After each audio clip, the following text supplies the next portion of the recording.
کیا آپ جانتے ہیں کہ ایک ایسا بادشاہ بھی گزرا ہے جس نے تلوار سے زیادہ انصاف کے ذریعے دنیا فتح کی؟ تاریخ کے صفحات میں سائرس اعظم کا نام صرف ایک فاتح نہیں بلکہ ایک عظیم حکمران کے طور پر لکھا جاتا ہے۔ اگر سلطنتیں صرف طاقت سے بنتی تو سائرس اعظم آج بھی احترام کی علامت نہ ہوتا۔ سائرس اعظم کی حکمرانی آج بھی قیادت، رواداری اور انصاف کی مثال سمجھی جاتی ہے۔ تقریباً 2500 سال پہلے ایک ایسا حکمران ابھرا جس نے نہ صرف وسیع سلطنت قائم کی بلکہ رایا کے حقوق، مذہبی آزادی اور انصاف کو بھی اپنی حکومت کی بنیاد بنایا۔ سائرس اعظم، جسے فارسی سلطنت کا بانی کہا جاتا ہے، نے اپنی دانشمندانہ قیادت اور بہترین حکمت عملی سے قدیم دنیا کا نقشہ بدل دیا۔ آج بھی اسے تاریخ کے عظیم ترین حکمرانوں میں شمار کیا جاتا ہے۔ میں ہوں ڈاکٹر طاہر عزیز ظفر، ہسٹری انفورڈ سے۔ سائرس اعظم قدیم دنیا کے ان حکمرانوں میں سے ہیں جنہوں نے فارسی ایرانی تاریخ کو ایک نئی سمت دی۔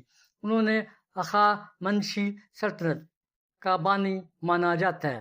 یہ وہ عظیم سلطنت ہے جس نے بعد میں ایشیائے کوچک، بین النہرین، ایران اور وسط ایشیا اور مصر تک اثر و نفوذ پیدا کی۔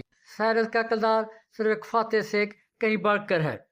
اس نے ایران کی شناخت اور حکمرانی کے اصولوں پر ناقابل مٹ نقوش چھوڑے ہیں، ایک عظیم سلطنت کی بنیاد رکھی۔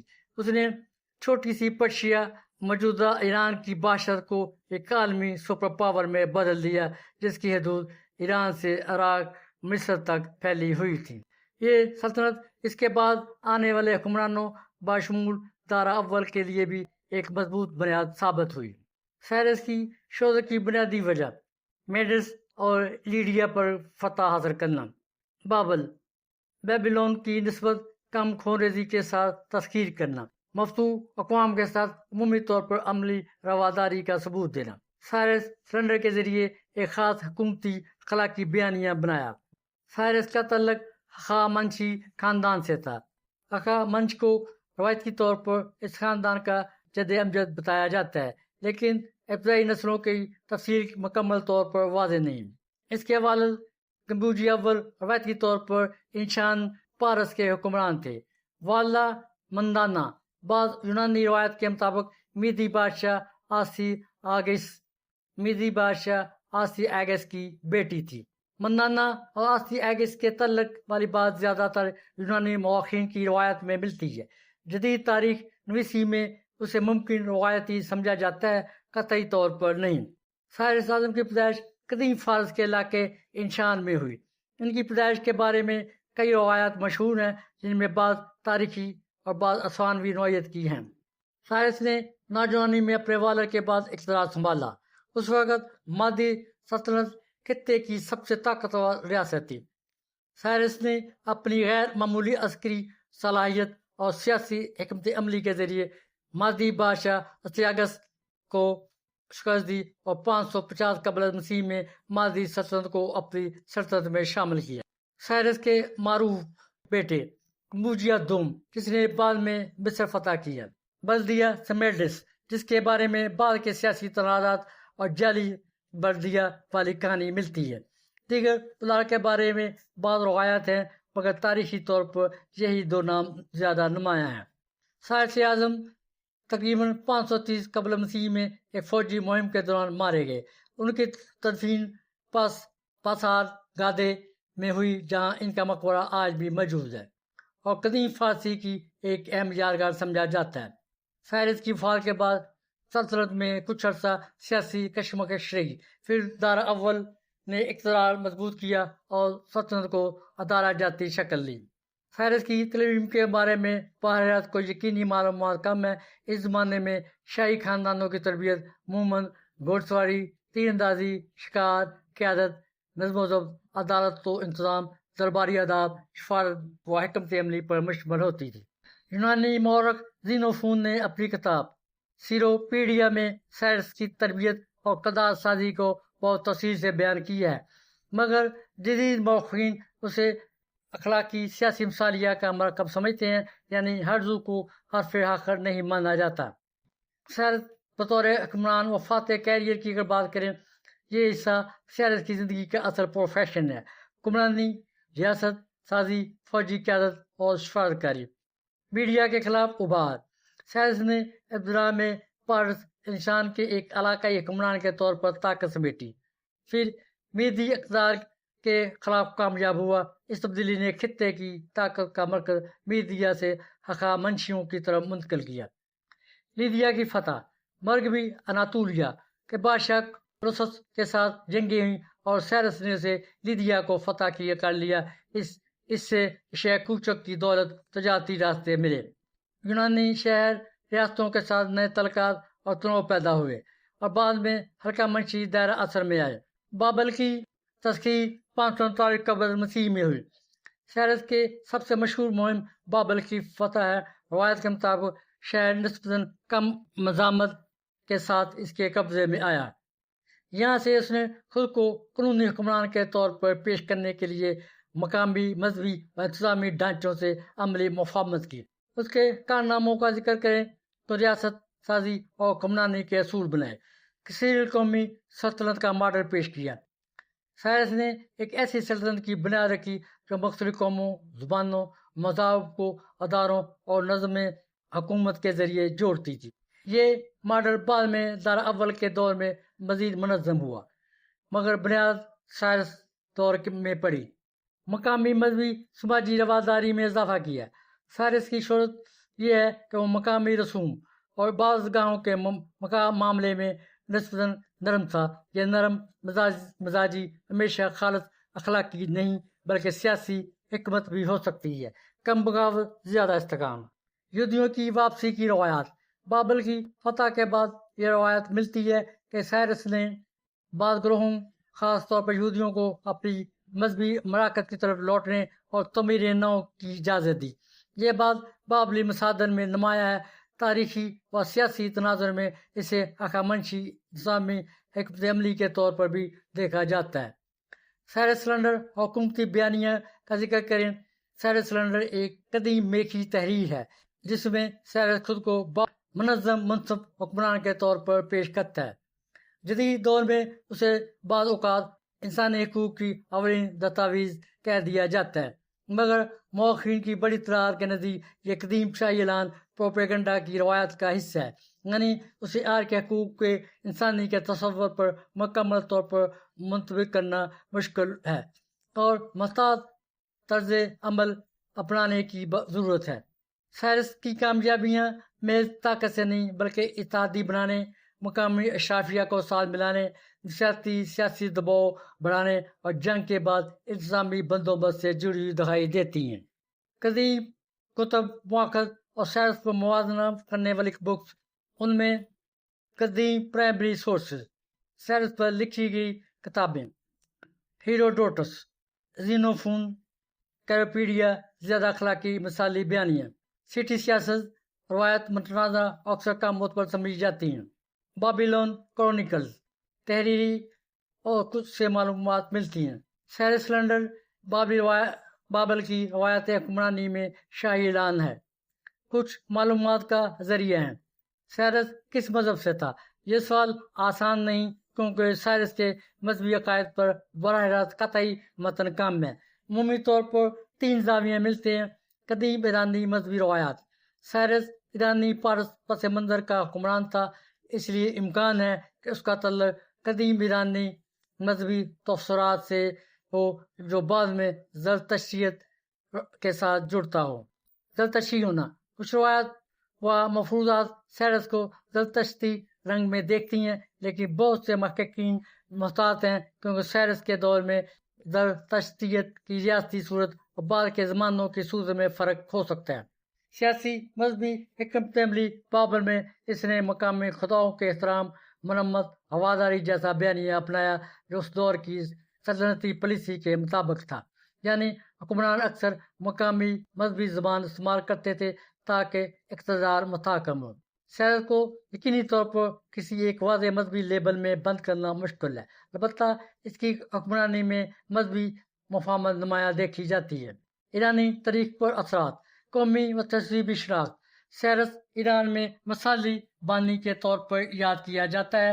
اس کی شخصیت ایرانی تاریخ میں ریاست سازی، نظم اور عظمت کی علامت بن گئی. سلطنتی نظام حکومت کی بنیاد رکھی. ہخامنشی سلطنت کا انتظامی خاکہ بعد کے ادوار حتیٰ کہ بعض پہلوؤں میں رومی اسلامی دور کی ریاستی سوچ پر بھی اثر انداز ہوا. صوبائی نظم و نسق قائم کیا، شرائع پیغام ثانی پر کام کیا، ٹیکس اور نظم مالیت بنائے، کثیر القومی آرایا کے ساتھ عملی حکمرانی میں کامیاب ہوا. بین الاقوامی سیاسی اور تنظیمی بلا میں اس کا بڑا کردار ہے.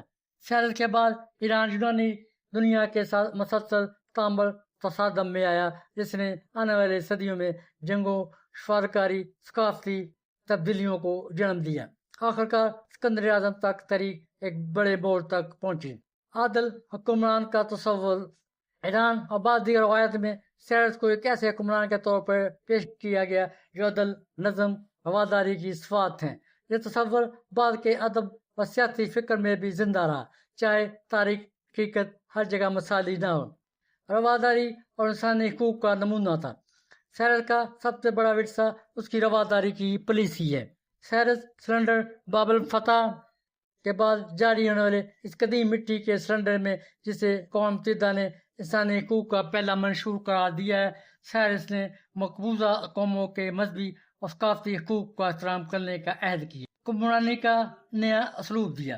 اس سے پہلے کے حکمران مقبوضہ اقوام کو غلام بناتے اور ان کی شناخت مٹاتے تھے، سیرس نے انہیں عزت اور خود مختاری دی. ایرانی قومی تشخص کا مرکز بنا، آئیڈیل حکمران تھا. قدیم فارسی اور یونانی مورخین جیسے کہ ہیروڈوٹس اور زونوفون نے سیرس کو ایک مثالی اور باپ جیسا بادشاہ قرار دیا. فخریہ علامت تھا. جدید ایران میں سیرس قومی فخر کی علامت ہے. اس کا مقبرہ پسار گاڈے میں لوگوں کے لیے احترام کا مرکز ہے. 1971 میں ایران نے سیرس کے ذریعے بادشاہ قائم کرنے کی 2500ویں سالگرہ منائی. مذہبی اور قومی شناخت کا سبب ہے. موجودہ دور میں سیرس کا تذکرہ ایران میں کبھی قومی شناخت کے اظہار کے طور پر ہوتا ہے تو کبھی اسے اسلامی جمہوریہ کے مخالفین کی طرف سے استعمال کیا جاتا ہے، جو اسے اسلامی حکومت سے پہلے کے ایران کے عظیم دور کی علامت کے طور پر پیش کرتے ہیں. تاریخی ذرائع اور اختلافی آرا ہیں. سیرس کی کہانی کو سمجھنے کے لیے کئی تاریخی ذرائع موجود ہیں. بائبل، عہد نامہ قدیم، کتاب عذرا اور کتاب اشعیا میں اس کا فرمان اور کردار تفصیل سے بیان ہوا ہے. قدیم مورخین یونانی مورخ ہیروڈوٹس اور فلسفی زونوفون نے اپنی کتابوں میں اس کے حالات زندگی اور فتوحات کو کاربند کیا ہے. سیرس سلنڈر یہ قدیم ترین اور اہم ترین ثبوت ہے جو اس کی رواداری کی پالیسیوں کی تصدیق ہے. تاہم کچھ مورخین اس بات پر بحث کرتے ہیں کہ سیرس کا فرمان بالکل اس کی طرح کا تاریخی دستاویزی حکم نامہ تھا یا نہیں جیسا بائبل میں بیان کیا گیا. اس طرح بعض جدید مورخین اس بات پر زور دیتے ہیں کہ اگرچہ سیرس روادار تھا لیکن وہ ایک فاتح تھا. اس کی سلطنت بھی محصول وصول کرتی تھی. سیرس اعظم محض ایک فاتح نہیں بلکہ ریاست ساز تھا. اس نے ایسی سلطنت کی بنیاد رکھی جس نے قدیم دنیا کے سیاسی نقشے کو بدل دیا. سیرس اعظم ایک دور اندیش، منتظم اور وفادار حکمران تھا. اس نے یہودیوں کو جلدہ وطنی سے نجات دلانے کا ایسا کارنامہ انجام دیا جو آج تک یہودیت کی تاریخ کا ایک اہم موڑ سمجھا جاتا ہے. اس کے ساتھ ہی اس نے ایران کی تاریخ میں ایک ایسے باب کا اضافہ کیا جس کی روشنی میں آج بھی ایرانی قوم اپنے عظیم ماضی پر فخر کرتی ہے. اس کا فلسفہ حکمرانی جس میں احترام انسانی اور ثقافتی تنوع شامل تھا اسے قدیم دنیا کا ایک منفرد اور عظیم حکمران بنا دیتا ہے. اس کی شخصیت کے گرد روایت بھی ہیں اور حقائق بھی، مگر اتنا واضح ہے کہ ایرانی تاریخ میں ہخامنشی دور کے عقاد کا مرکزی نام سیرس سے ہی ہے. موجودہ ایران پر اس کے اثرات کی اگر بات کریں، سیرس اعظم کے اثرات آج بھی ایران میں دیکھے جا سکتے ہیں. قومی فخر کی علامت ہے. سیرس اعظم کو ایران کے عظیم حکمران کے طور پر یاد کیا جاتا ہے. ان کی رواداری اور انصاف پسندی آج بھی ایرانی ثقافت کا حصہ ہے. سیرس اعظم کے دور کے کئی تاریخی مقامات جیسے پاسار گادے آج بھی موجود ہیں. سیرس اعظم قدیم ایران کے عظیم حکمران تھے جنہوں نے صرف ایک عظیم سلطنت قائم کی بلکہ انصاف اور رواداری کے اصولوں کو فروغ دیا۔ ان کی میراث آج بھی ایران اور دنیا بھر میں زندہ ہے۔ سائرس اعظم یا سائرس دوم ایک ایسا حکمران تھا جس نے صرف فتوحات ہی نہیں کی بلکہ انسانی حقوق اور رواداری کی ایسی مثالیں قائم کی جو آج تک یاد کی جاتی ہیں۔ اس کی تاریخ یہودیوں سے ہمدردی اور آنی تحریک پر گہرے اثرات چھوڑے ہیں۔ یہودیوں کے لیے ہمدردی اور یروشلم کی بحالی کی بات کریں، سائرس کو یہودی تاریخ اور مذہب میں اس کی رواداری کی پالیسی کے باعث خاص مقام حاصل ہے۔ 539 قبل مسیح میں سائرس نے بابل فتح کیا، جہاں بابل کے بادشاہ نبوکد نصر نے یہودیوں کو قید اور جلا وطنی میں ڈال رکھا تھا۔ سائرس کے فتح کے بعد سائرس نے ایک حکم نامہ جاری کیا جس میں تمام جلا وطن یہودیوں کو وطن واپس جانے اور یروشلم میں ہیکل سلیمانی کی تعمیر نو کی اجازت دی۔ یہ صرف مذہبی رواداری نہیں تھی بلکہ ایک دانشمندانہ سیاسی قدم تھا۔ مقبوضہ علاقوں کے لوگوں کو ان کے رسم و رواج اور مذہب کی آزادی دینے سے وہ اپنے نیک عمران کے وفادار ہو گئے، جس سے سلطنت کو استحکام ملا۔ عبرانی بائبل میں سائرس کو خدا کی طرف سے مقرر کردہ مسیحا کے طور پر بیان کیا گیا، جو کسی غیر یہودی کے لیے ایک منفرد اعزاز ہے۔ اس کے فرمان کے بدولت دوسرے ہیکل کی تعمیر ممکن ہوئی، جس سے دوسرے ہیکل کا دور شروع ہوا۔ سائرس کی فتوحات نے ایک ایسی سلطنت کی بنا رکھی جو مصر سے لے کر بھارت تک پھیلی ہوئی تھی، جو اس وقت کی تاریخ کی سب سے بڑی سلطنت تھی۔ وہ اپنے دشمنوں کو زیر کرنے کے لیے فوجی طاقت کے ساتھ ساتھ سیاسی مصالحت اور پرامن قبضے کو بھی ترجیح دیتا تھا۔ سائرس نے مفتوح دشمن بادشاہوں سے عزت کا سلوک کیا اور مفتوح علاقوں کے مذہبی عقائد اور رسوم کا احترام کیا، جو اس کے زمانے کے لیے غیر معمولی بات تھی۔ سائرس اعظم کا مقبرہ ایران کے صوبہ فارس میں واقع تاریخی شہر پاسار گادے کے آثار قدیمہ میں واقع ہے۔ یہ مقبرہ سادہ مگر مضبوط تعمیر کا ایک عمدہ نمونہ ہے جو تقریباً 2500 سال سے کھڑا ہے۔ پاسار گادے شیراز سے تقریباً 90 کلومیٹر شمال مشرق میں واقع ہے۔ اس کی تعمیر میں زردی مائل سفید چونے کے پتھر سے تعمیر کیا گیا۔ مقبرہ 2 حصوں پر مشتمل ہے۔ چبوترا پلیٹ فارم 6 درجوں پر مشتمل ہے۔ آرام گاہ کا کمرہ چبوترے کے اوپر ایک چھوٹا سا کمرہ ہے جس میں ایک تنگ داخلی دروازہ ہے۔ مقبرے کے ارد گرد قدیم طور پر مقبرے کے چاروں طرف ستونوں کی قطار تھی جو اب گر چکی ہے۔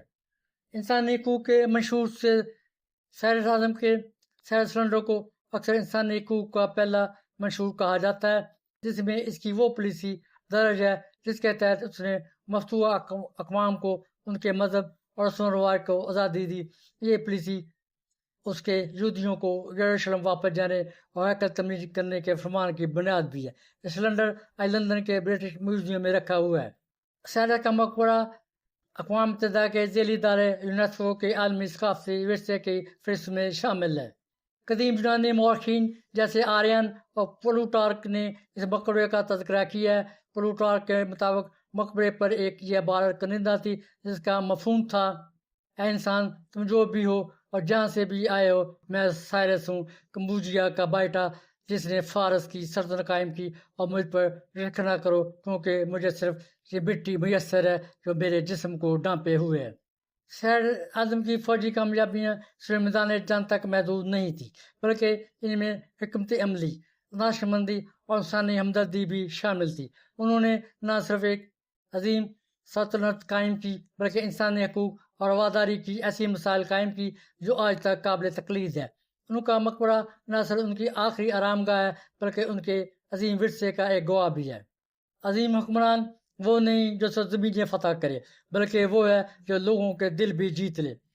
سائرس اعظم کا نام آج بھی انصاف اور برداشت کی علامت کے طور پر زندہ ہے۔ وقت گزر جاتا ہے مگر عظیم کردار تاریخ میں ہمیشہ زندہ رہتے ہیں۔ سائرس اعظم کی زندگی ہمیں سکھاتی ہے کہ طاقت کے ساتھ انصاف بھی ضروری ہے۔ شاید یہی وجہ ہے کہ ہزاروں سال کے بعد بھی دنیا سائرس اعظم کو احترام سے یاد کرتی ہے۔